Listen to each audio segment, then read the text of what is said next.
The 33 sermons on Nibbāna were delivered by the Venerable Bhikkhu Kaṭukurunde Ñāṇananda in Sinhala at Mitrigala Nissaranavanaya Forest Hermitage. They were translated into English by the same Venerable monk, presently residing at Potkulkala Forest Hermitage in Kandagedara, Devalagam. Namo tassa bhagavato arahato samma sambuddhassa. Namo tassa bhagavato arahato samma sambuddhassa. Namo tassa bhagavato arahato samma sambuddhassa. Etang santang etang panitang yadidang sabba sankhara samatho sabbopatipatinissago Tannakkhyo virago nirodho Nibbāna. This is peaceful, this is excellent, namely the stilling of all preparations, the relinquishment of all assets, the destruction of craving, detachment, cessation, extinction. With the permission of the most venerable great preceptor and the assembly of the venerable meditative monks, this is the 17th sermon in the series of sermons on Nibbāna.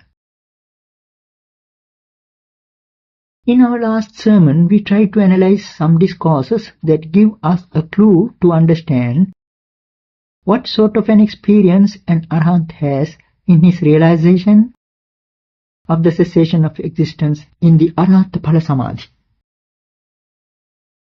We happen to mention that the arhat sees the cessation of existence with a deeply penetrative vision of the void that may be compared to a gaze that knows no horizon.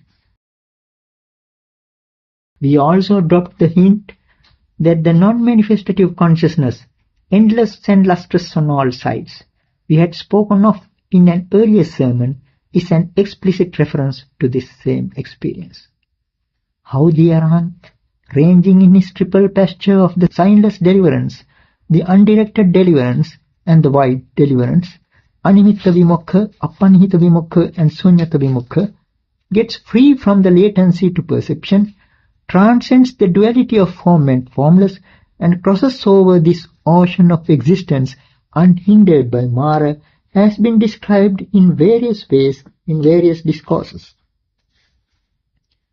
Let us now take up for discussion in this connection 3 significant verses that are found in the Itivuttaka. Yecha rupupaga satta yecha arupatthaino nirodhang apajananta agantaro punabhavam. Yecha rupe parinyaya arupesu asantita nirodheye vimucchanti te jana machuhaino. Kayena matang dhatum pusayitva nirupadhim upadhipatinissaggam sachikatva anasavo deseti samma sambuddho asokang virajang padam.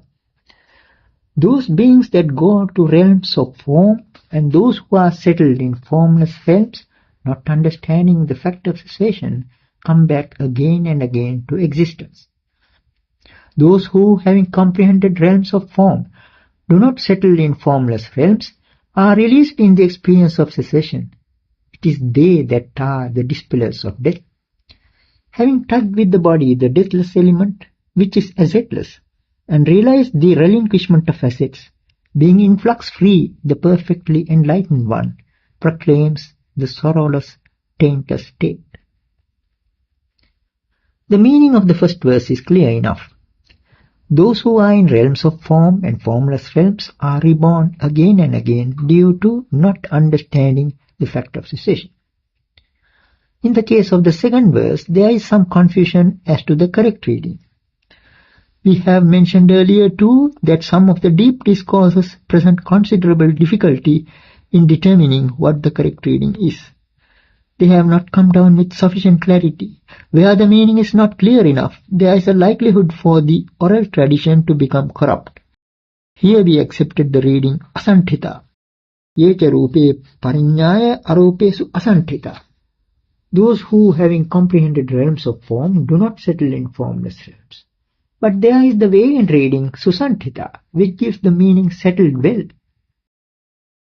The two readings contradict each other, and so we have a problem here. The commentary accepts the reading Asantita. We too followed it for some valid reason, and not simply because it accords with the commentary. However, in several modern editions of the text, the reading Asantita has been replaced by Susantita, probably because it seems to make sense prima facie. But as we pointed out in this series of sermons, there is the question of the dichotomy between the form and the formless. The formless, or arupa, is like the shadow of form, rupa. Therefore, when one comprehends form, one also understands that the formless too is not worthwhile settling in. It is in that sense that we brought in the reading Asantita in this context. Those who have fully comprehended form do not depend on the formless either, and it is they that are released in the realization of cessation. They transcend the duality of form and formless, and by directing their minds to the cessation of existence, attain emancipation. In the last verse, it is said that the Buddha realized the relinquishment of assets known as nirupadhi, the assetless. It also says that he touched the deathless element with the body. In a previous sermon, we happened to quote a verse from the Nibbāna, which had the conclusive lines, Pusanti phassa upadhim paticca, nirupadhim kena puseyung phassa. Touches touch one because of assets. How can touches touch him who is assetless? According to this verse, it seems that here there is no touch. So what we have stated above might even appear as contradictory. The above verse speaks of a touching of the deathless element with the body. One might ask how one can touch when there is no touch at all. But here we have an extremely deep idea, almost a paradox. To be free from touch is in itself the touching of the deathless element. What we mean to say is that as far as the fear of death is concerned, here we have the freedom from the pain of death, and in fact the freedom from the concept of death itself. The Buddha and the Arahants, with the help of that wisdom, while in that Arahata Phala Samadhi, described as Anasava Cheto Vimutti Panya Vimutti or Akuppa Cheto Vimutti, let go of their entire body and realize the cessation of existence, thereby freeing themselves from touch and feeling. That is why Nibbāna is called a bliss devoid of feeling, avedita sukha. This giving up, this letting go, when Mara is coming to grab and seize, is a very subtle affair. To give up and let go when Mara comes to grab is to touch the deathless, because thereby one is freed from touch and feelings. Here then we have a paradox. So subtle is this thumb. How does one realize cessation? By attending to the cessation aspect of preparations. As we have already mentioned, to arise and to cease is of the nature of preparations, and here the attention is on the ceasing aspect. The worldlings in general pay attention to the arising aspect. They can see only that aspect. The Buddhas, on the other hand, have seen the cessation of existence in a subtle way. The culmination of the practice of paying attention to the cessation aspect of preparations is the realization of the cessation of existence. Bhava or existence is the domain of Mara. How does one escape from the grip of Mara? By going beyond this range of vision, that is to say, by attending to the cessation of existence, Bhava Nirodha. All experiences of pleasure and pain are there so long as one is in Bhava. The Arahant wins to the freedom from form and formless, and from pleasure and pain, as it was said in a verse already quoted. Atha rupa arupa ca sukha dukkha pamucchati. And then from form and formless, and from pleasure and pain is he freed. We explained that verse as a reference to Arahata Phala Samadhi. Here too, we are on the same point. The concept of the cessation of existence is indeed very deep. It is so deep that one might wonder whether there is anything worthwhile in Nibbāna, if it is equivalent to the cessation of existence. As a matter of fact, we do come across an important discourse among the texts of the Anguttara Nikaya, where Nibbāna is explicitly called Bhavanirodha. It is in the form of a dialogue between Venerable Ānanda and Venerable Sariputta. As usual, Venerable Ānanda is inquiring about that extraordinary samadhi.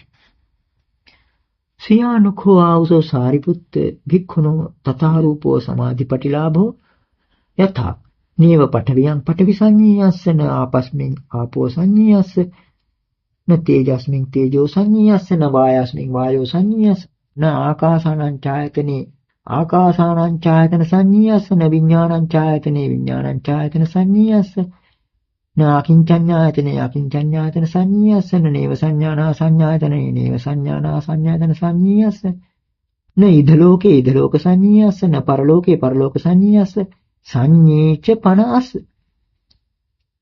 Could there be, friend Sariputta, for a monk such an attainment of concentration, wherein he will not be conscious of earth in earth, nor of water in water, nor of fire in fire, nor of air in air, nor will he be conscious of the sphere of infinite space in the sphere of infinite space, nor of the sphere of infinite consciousness in the sphere of infinite consciousness, nor of the sphere of nothingness in the sphere of nothingness, nor of the sphere of neither perception nor non-perception in the sphere of neither perception nor non-perception, nor of this world in this world, nor of a world beyond in a world beyond, and yet he will be conscious.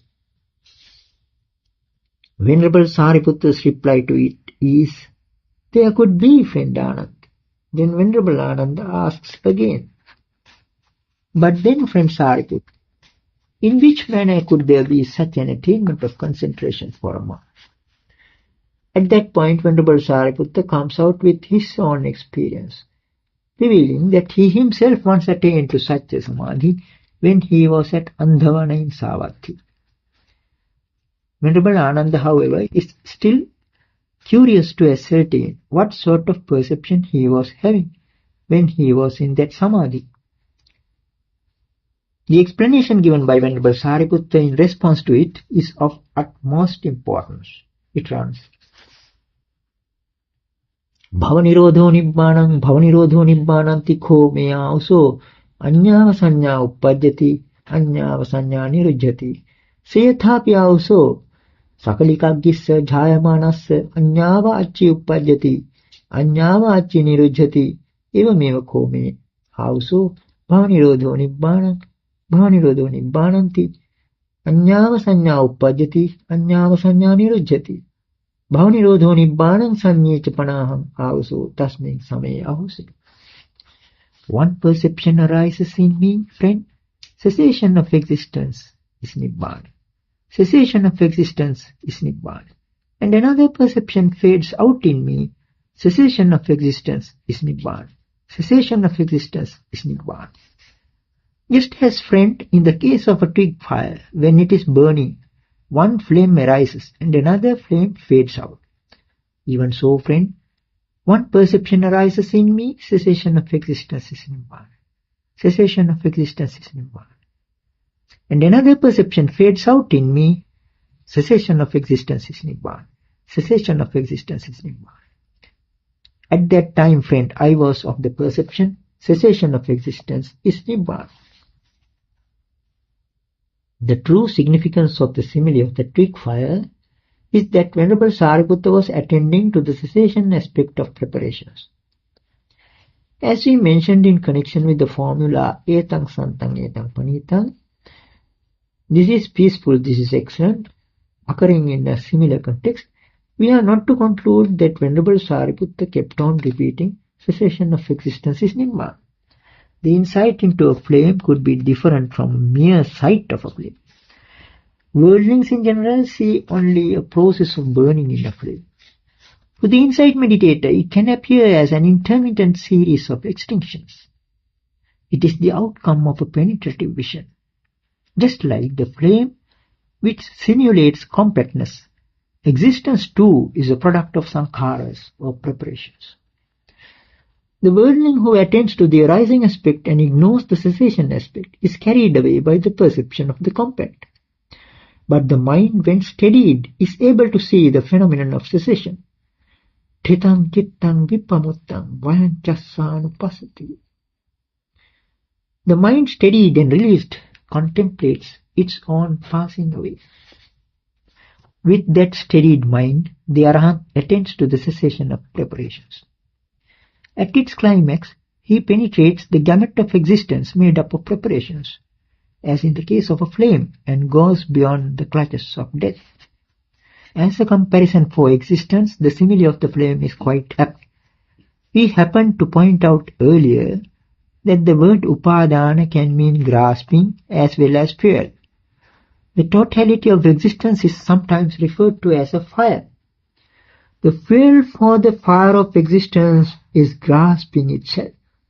With the removal of that fuel, one experiences extinction. The dictum bhavanirodho Nibbāna clearly shows that Nibbāna is the cessation of existence. There is another significant discourse which equates Nibbāna to the experience of the cessation of the 6 sense bases. Salayatana Nirodha.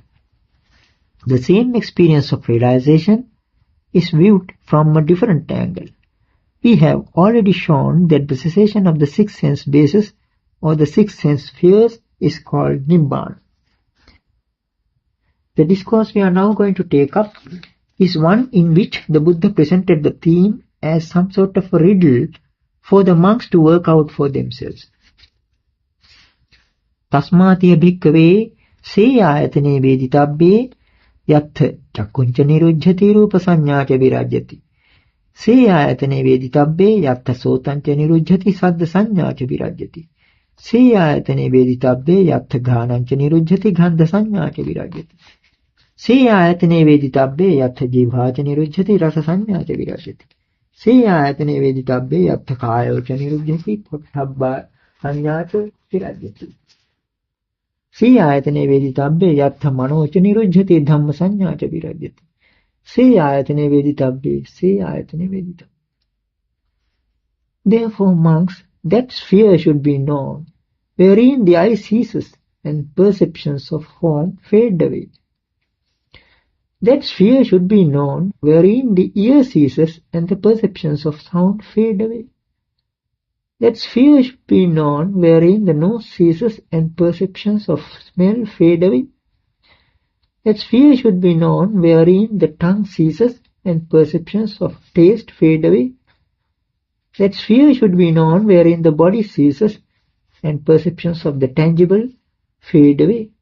That sphere should be known, wherein the mind ceases and perceptions of mind objects fade away. That sphere should be known. That sphere should be known. There is some peculiarity in the very wording of the passage.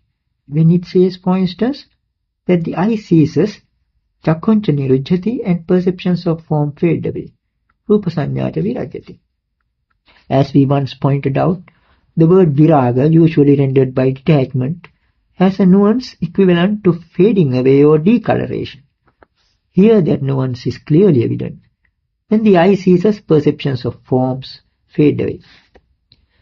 The Buddha is enjoining the monks to understand that sphere, not disclosing what it is, in which the eye ceases and perceptions of form fade away. And likewise, the ear ceases and perceptions of sound fade away. The nose ceases and perceptions of smell fade away. The tongue ceases and perceptions of taste fade away. The body ceases and perceptions of the tangible fade away. And last of all, even the mind ceases and perceptions of mind objects fade away. This last is particularly noteworthy. Without giving any clue to the meaning of this brief exhortation, the Buddha got up and entered the monastery, leaving the monks perplexed. Wondering how they could get it explained, they approached Venerable Ñāṇananda and begged him to comment at length on what the Buddha had preached in brief. With some modest reluctance, Venerable Ñāṇananda complied, urging that his comment be reported to the Buddha for confirmation. His comments, however, amounted to just one sentence. Salayatana nirodham ko auso bhagavata sandhaya bhasita. Friends, it is with reference to the cessation of the 6 sense spheres that the Exalted One has preached this sermon. When those monks approached the Buddha and placed Venerable Ñāṇananda's explanation before him, the Buddha ratified it. Hence it is clear that the term ayatana in the above passage refers not to any one of the 6 sense spheres, but to Nibbāna, which is the cessation of all of them. The commentator, Venerable Buddha Ghosa too, accepts this position in his commentary to the passage in question. Salayatana nirodhanti salayatana nirodho uchyati nibbāna tang sandhaya bhasitanti attho. The cessation of the 6 sense spheres. What is called the cessation of the 6 sense spheres is Nibbāna. The meaning is that the Buddha's sermon is a reference to it. The passage in question bears testimony to 2 important facts. Firstly, that Nibbāna is called the cessation of the 6 sense spheres. Secondly, that this experience is referred to as an ayatana or sphere. The fact that Nibbāna is sometimes called ayatana is further corroborated by a certain passage in the Salayatana Vibhanga Sutta, which defines the term Nekkhammasita Domanassa. In that discourse, which deals with some deeper aspects of the Dhamma, the concept of Nekkhammasita Domanassa or unhappiness connected with renunciation is explained as follows. If one contemplates with insight wisdom the sense objects like forms and sounds as impermanent, suffering fraught and transient, and develops a longing for Nibbāna, due to that longing or expectation one might feel an unhappiness. It is such an unhappiness which, however, is superior to an unhappiness connected with the household life that is called Nekkhammasita Domanassa, or unhappiness connected with renunciation. How such an unhappiness may arise in a monk is described in that discourse in the following manner. Kudasu namahang tadayatanang upasampajya viharissani yadariya etarahi ayatanang upasampajya viharantiti anutteresu vimokhesu pihang upatthapayato uppajyati pihapacchya domanassam yang eva rupam domanassam idam mujjati nekkhammasita domanassam. Oh, when shall I attain to and dwell in that sphere to which the noble ones now attain and dwell in? Thus, as he sets up a longing for the incomparable deliverances, there arises an unhappiness due to that longing. It is such an unhappiness that is called unhappiness connected with renunciation. What are called incomparable deliverances are the 3 doorways to Nibbāna: the signless, the undirected, and the void. We can therefore conclude that the sphere to which this monk aspires is none other than Nibbāna.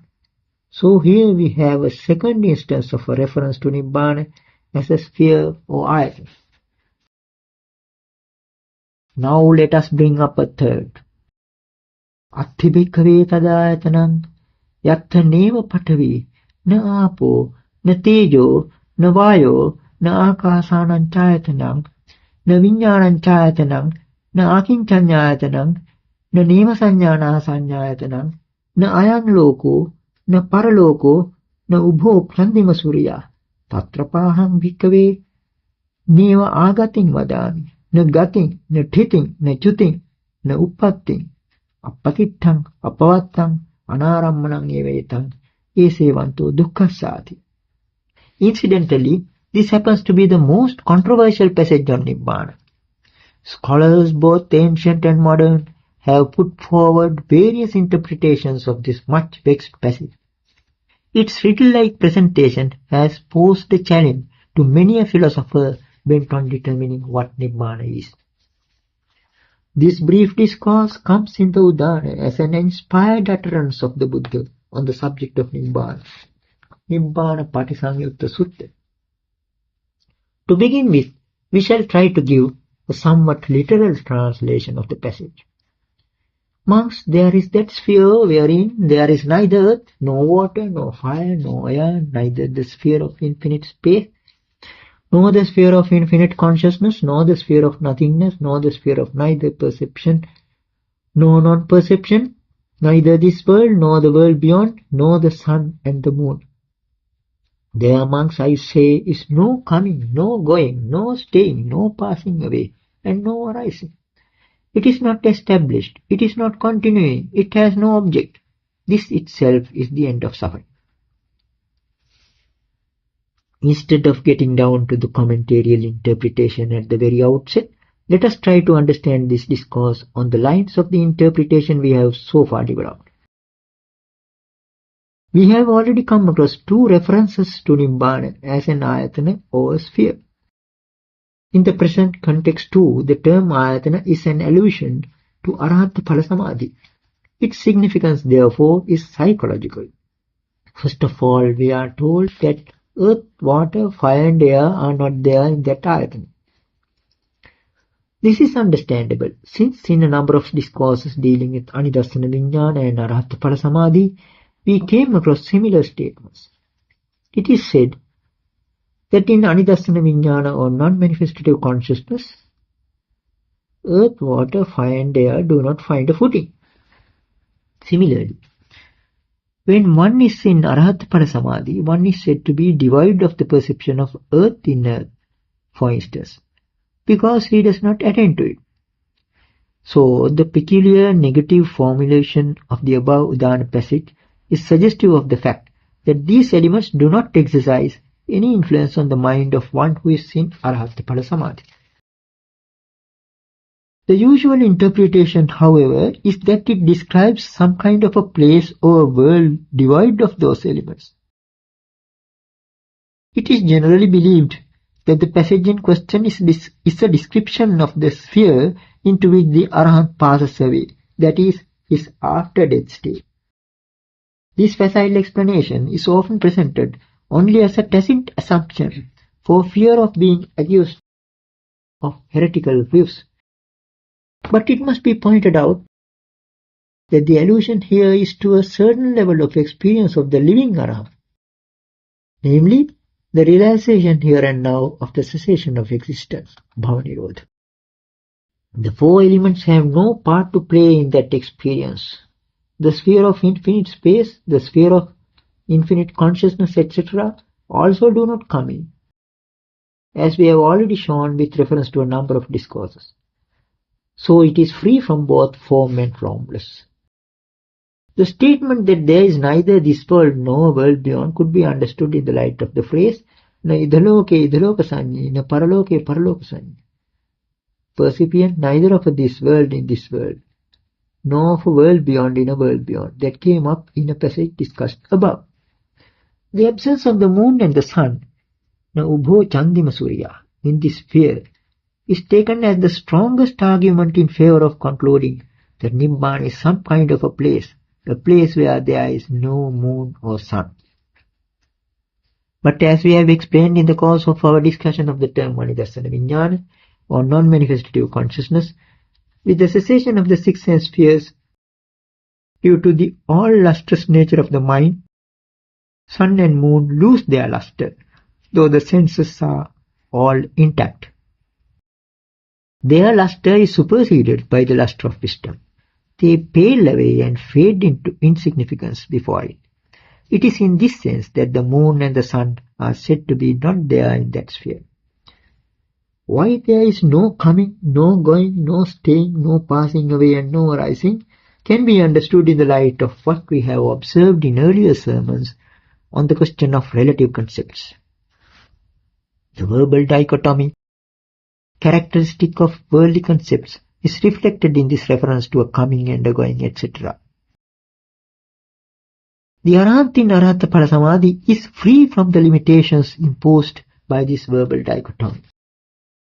The three terms appatiṭṭhaṃ, apavattaṃ and anārammanaṃ, not established, not continuing and objectless, are suggestive of the three doorways to deliverance. Appatiṭṭhaṃ refers to apanihita vimukha, undirected deliverance, which comes through the extirpation of craving. Apavattaṃ stands for suññata vimukha, the void deliverance, which is the negation of continuity. Anārammanaṃ is clearly enough a reference to animitta vimukha, the signless deliverance. Not to have an object is to be signless. The concluding sentence, "This itself is the end of suffering," is therefore a clear indication that the end of suffering is reached here and now. It does not mean that the Arahant gets half of Nibbāna here and the other half there. Our line of interpretation leads to such a conclusion. But of course, in case there are shortcomings in it, we could perhaps improve on it by having recourse to the commentarial interpretation. Now as to the commentarial interpretation, this is how the Udāna commentary explains the points we have discussed.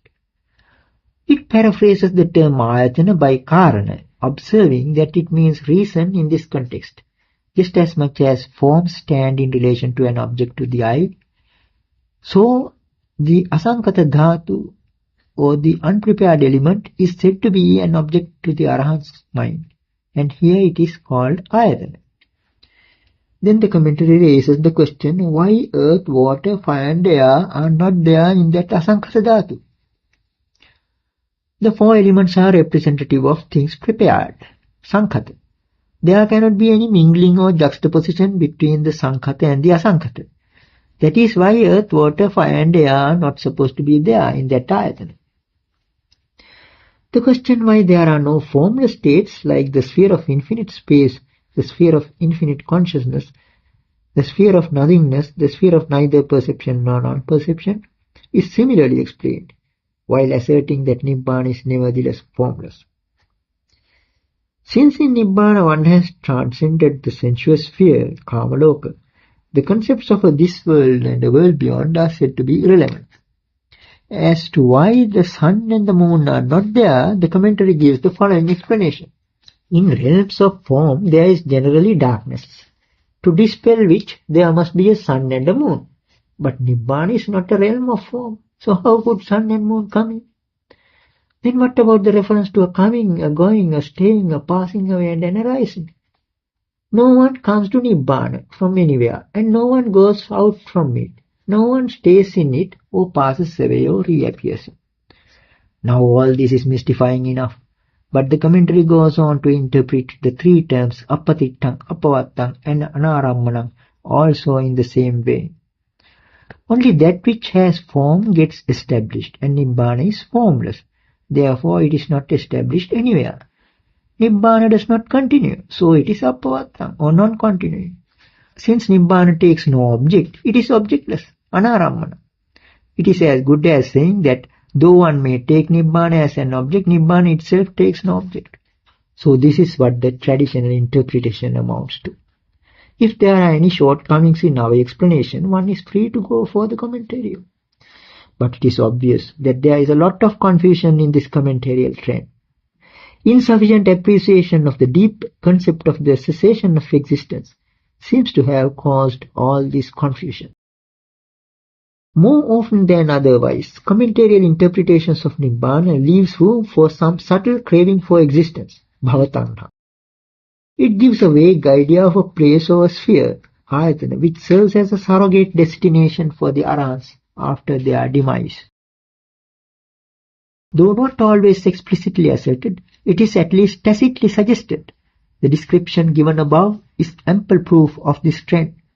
It conjures up a place where there is no sun and no moon, a place that is not a place. Such confounding trends have crept in, probably due to the very depth of this Dhamma. Deep indeed is this Dhamma, and hard to comprehend, as the Buddha once confided in Venerable Sariputta with a trace of time. Sanchittena Bhikkho aham Sariputta dhammang deseyam. Vittharena Bhikkho aham Sariputta dhammang deseyam. Sankitta vittharena Bhikkho aham Sariputta dhammang deseyam. Anya taro ca dullabha. Whether I were to preach in brief, Sariputta, or whether I were to preach in detail, Sariputta, or whether I were to preach both in brief or in detail, Sariputta, rare those who understand. Then Venerable Sariputta implores the Buddha to preach in brief, in detail, and both in brief and in detail, saying that there will be those who understand. In response to it, the Buddha gives the following instruction to Venerable Sariputta. Tasmatihe Sariputta evang sikhitabam. Imasmincha saviññānake kāye ahankāra mamankāra mānānusayanna bhavisanti Bahiddhaja sabba nimittesu ahankara mamankara mananusayana bhavissanti. Yancha cheto vimutting panya vimutting upasampadya viharato ahankara mamankara mananusayana honti. Pancha cheto vimutting panya vimutting upasampadya viharissamati evanhi ko Sariputta sikshitabba. If that is so, Sariputta, you all should train yourselves thus. In this conscious body and in all external signs, there shall be no latencies to conceits in terms of eyeing and mind, and we will attain to and dwell in that deliverance of the mind, and that deliverance through wisdom, whereby no such latencies to conceits of eyeing and mind will arise. Thus should you all train yourselves.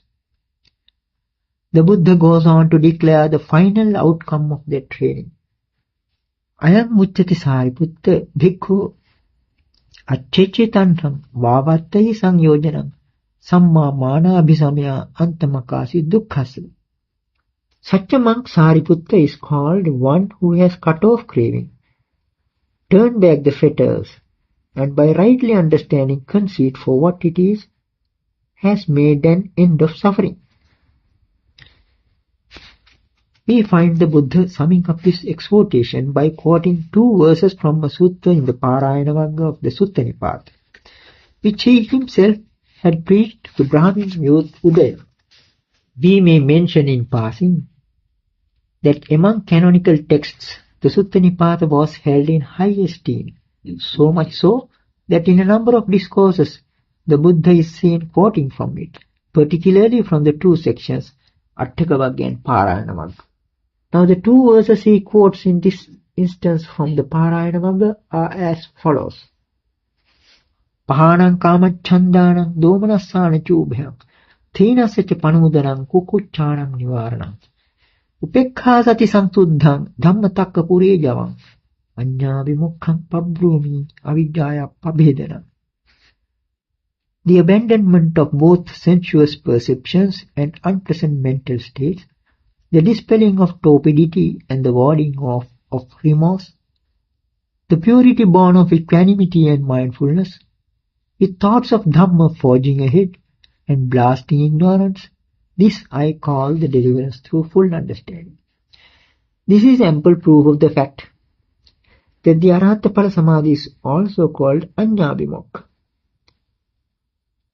Among the ninths of the Anguttara Nikaya, we come across another discourse which throws more light on the subject. Here, Venerable Ñāṇananda is addressing a group of monks. Accharyanga auso, abhutanga auso, yavanchidang tena bhagavata janata pasata arhata samma sambuddhena, sambadhe okasadhigamo anubuddho, sattanang visuddhya, soka pariddavanang samatikkamaya, dukkha domanassanang atthangamaya. Ñāya sadhigamaya Nibbānasa sachheyaya. Tadeva nama chakkhum bhavisati te rupa tanchayatanang no parisamvedissati. Tadeva nama sotang bhavisati te saddha tanchayatanang no parisamvedissati. Tadeva nama ghanang bhavisati te gandha tanchayatanang no parisamvedissati. Sāca nama jivha bhavisati te rasa tanchayatanang no parisamvedissati.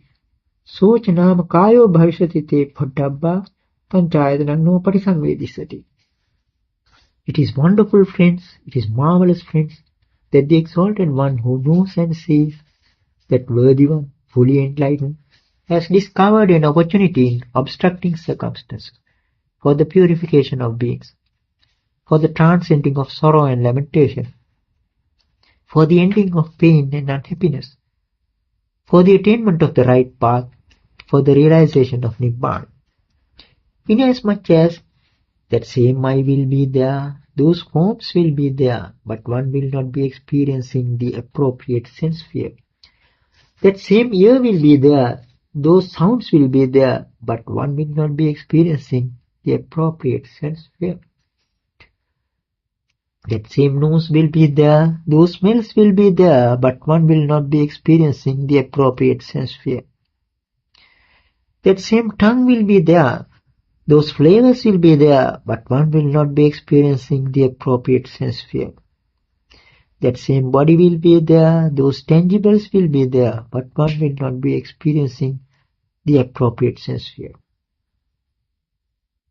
What is so wonderful and marvelous about this new discovered opportunity is that though apparently the senses and their corresponding objects come together, there is no experience of the appropriate spheres of sense contact. When Venerable Ānanda had described this extraordinary level of experience in these words, Venerable Udai raised the following question. Saññīmeva nukho āuso ānanda tadāyatanang no parisamvediti udaho asaññī. Friend, is it the fact that while being conscious one is not experiencing that sphere, or is he unconscious at that time? Venerable Ānanda affirms that it is while being conscious, saññīmeva, that such a thing happens. Venerable Udai's cross-question gives us a further clue to the riddle-like verse we discussed earlier, beginning with na sañña saññī na visañña saññas. It is indeed puzzling why one does not experience those sense objects, though one is conscious. As if to drive home the point, Venerable Ānanda relates how he once answered a related question put to him by the nun Jatilagāhiya when he was staying at the deer park in Anjanavana in Saketa. The question was, Yāyang bhante ānanda samadhi ne chābhinato ne chāpanato ne cha sasaṅkhāra niggaiho vāritavato vimuttattā thito thitattā santusito santusitattā no paritthasati ayang bhante samadhi kim phalo vuttu bhagavata. That concentration, Venerable Ānanda, which is neither turned towards nor turned outwards, which is not a vow constrained by preparations, one that is steady because of freedom, contented because of steadiness, and not hankering because of contentment. Venerable Sir, with what fruit has the Exalted One associated that concentration? The question looks so highly compressed that the key words in it might need some clarification. The two terms abhinata and apanata are suggestive of lust and hate, as well as introversion and extroversion. This concentration is free from these extreme attitudes. Whereas in ordinary concentration, sankharas or preparations exercise some degree of control, as the term vikambana, propping up, suppression, suggests, here there is no implication of any forcible action as in a vow. Here the steadiness is born of freedom from that very constriction. Generally, the steadiness characteristic of a level of concentration is not much different from the apparent steadiness of a spinning top. It is the spinning that keeps the top up. But here the very freedom from that spinning has brought about a steadiness of a higher order, which in its turn gives rise to contentment. The kind of peace and contentment that comes with samadhi in general is brittle and irritable. That is why it is sometimes called kuppa paticca santi, peace subject to irritability. Here, on the contrary, there is no such irritability. We can well infer from this that the allusion is to akuppa ceto vimutti, unshakable deliverance of the mind. The kind of contentment born of freedom and stability is so perfect that it leaves no room for hankering, paritassana.